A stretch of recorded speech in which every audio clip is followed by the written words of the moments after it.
Hello, everyone. In this video, we are going to cover the income statement. So as stated in other videos, there are three major financial statements for a company. And in this lecture, we'll be covering the income statement.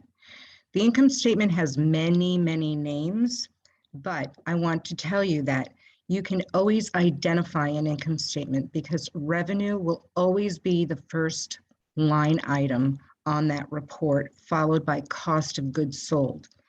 Some income statements will have a gross profit, but then that'll be followed by expenses and finally net profit.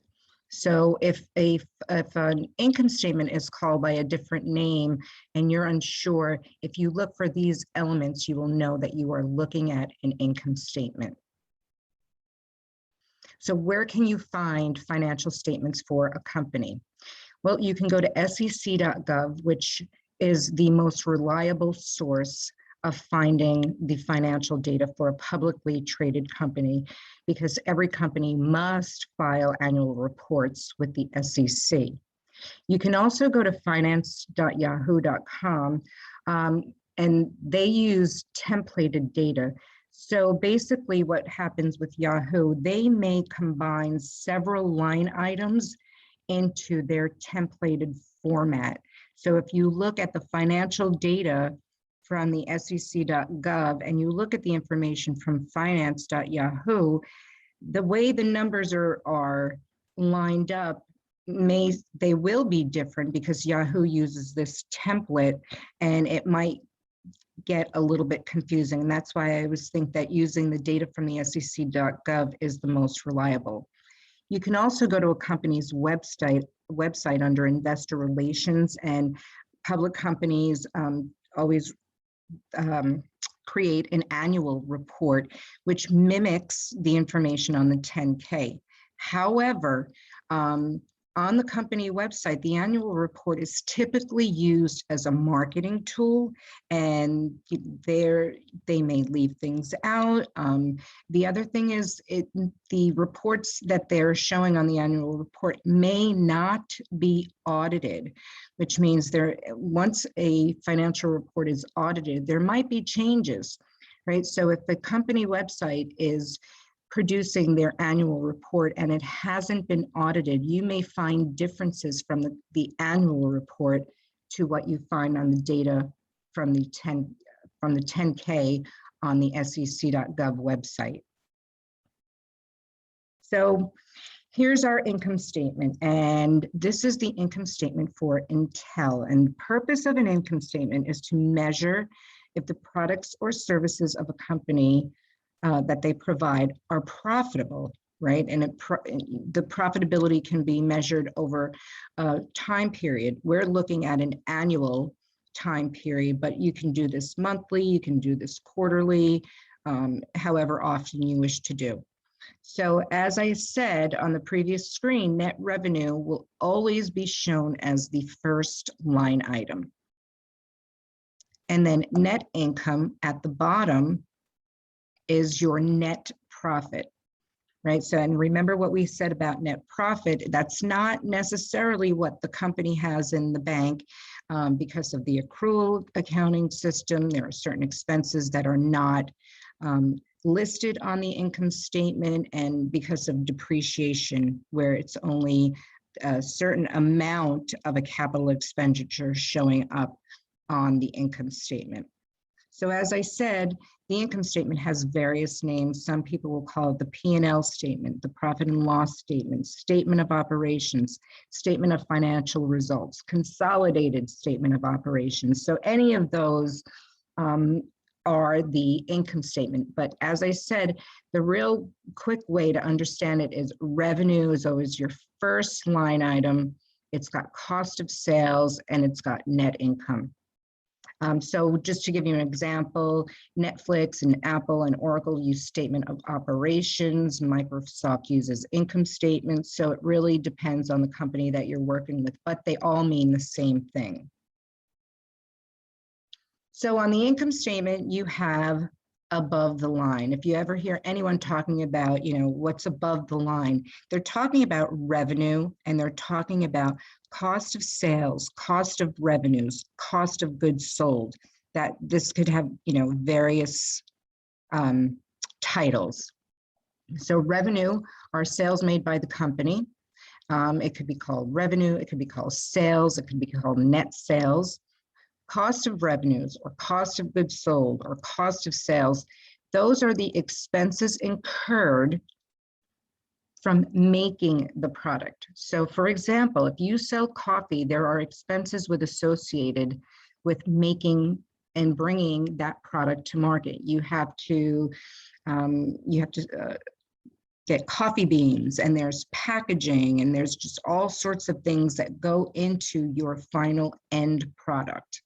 And that's what cost of sales is, expenses that are associated with the product that you sell.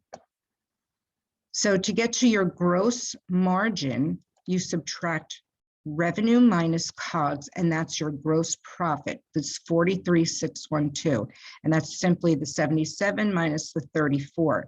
So that means my gross profit is 43,612. This is in millions, if you can see up here, right? So I would add 6 zeros to this, and that's the amount that I get to keep once my expenses for producing the product have been subtracted from revenue. But it doesn't tell the whole story because it doesn't include all of the other expenses. And then you have below the line, and that's anything that falls under gross margin, or if gross margin is not provided, it would be under cost of sales. And then you have operating expenses, right? What does it take to run the company despite any sales being made?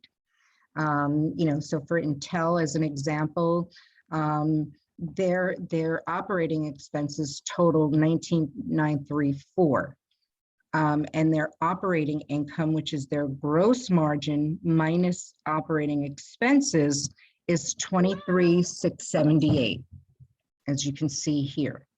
Right, so basically that's taking the gross margin and it's minusing out these expenses that you see here up to the 100 and to the 19,934, bringing it to 23,678, right? And this is also referred to as below the line.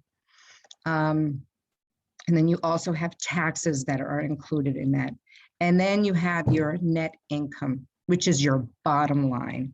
Net income is all of your expenses minus all your revenue minus all of your expenses, and that gives you your net income or your net profit, depending on how the company puts together their income statement. They can use income or profit. And then for publicly traded companies, they also indicate their earnings per share and common shares of stock outstanding. So in the earnings per share information, you have earnings, which are profit after taxes, and the EPS, the earning per share calculation, is net income minus preferred dividends divided by basic shares. And then for the diluted shares, it's net income minus preferred dividends divided by diluted shares. And this shows you the profit on a per share basis, right? So the basic shares are common shareholders. So if we had 1 share, right, that's what our share would be worth. Diluted shares are shares that, so for example, if a company issues new shares, it dilutes the value, right? So that's what diluted shares are. So if there have been any, issuing of new shares or anything, it will dilute the basic share. And these numbers are typically used by investors to predict the future growth of a company. So in your personal life, you have an income statement because you have let's say you have a job and you have revenue coming in, and then you have expenses, you have rent, food, utilities, so forth and so on. And that leaves you with a net income. So in this example, I'm showing that your revenue is $5,000 per month, and these expenses are on a per month basis. So this is how you can associate a publicly traded company's income statement in your own personal life. So the income statement, it shows revenue and expenses for a period of time. The best source for finding public company data is through the sec.gov, and there'll be a lecture on how you can do that. Various other names, such as P&L, Statement of Operations, Consolidated Statement of Operations. Revenue and cost of goods are above the line. Expenses are referred to as below the line, and net profit is the bottom line.